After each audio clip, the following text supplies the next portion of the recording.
Si tu as envie d'attirer les clientes idéales à toi et pas aller les chercher laborieusement, écoute bien ce que je vais te dire parce que j'aurais aimé le savoir beaucoup plus tôt. Au début de mon activité, vraiment dans les premières années en fait, j'ai vraiment fait tout ce que j'étais censée faire. J'ai suivi les conseils, j'ai fait ce que faisait tout le monde et qui avait l'air de fonctionner.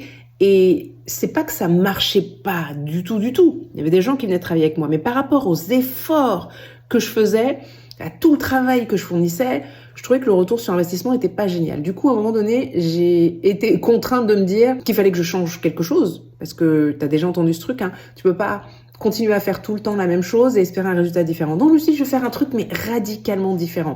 Et là, je me suis dit, t'arrêtes d'écouter les conseils des autres, t'arrêtes de faire comme tout le monde, fais ce que t'as envie de faire, de la façon dont t'as envie de le faire, suis ton flow, suis ton rythme, suis ton intuition. Ça n'a pas été facile, mais en même temps, j'étais tellement arrivée à un stade où j'en avais juste ras-le-bol. La frustration m'a emmenée de l'autre côté, m'a permis de m'autoriser à faire tout ça.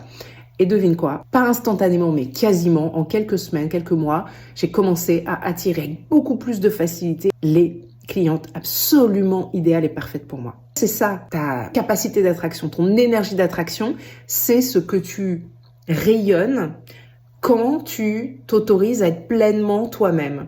Quand tu t'autorises à être vraiment authentiquement qui tu es, mais vraiment dans toutes les parties de ton activité, qu'il s'agisse de ta communication, des offres que tu proposes, etc. C'est ça qui te rend magnétique en fait. Donc, la prochaine fois que tu auras le sentiment vraiment que t'as pas le retour sur investissement que tu espères, malgré tout le travail que tu fournis, pose-toi la question. Demande-toi, est-ce que je suis vraiment moi-même dans ce que je fais? De A à Z, dans ce que je propose, dans les offres, est-ce que tout est aligné?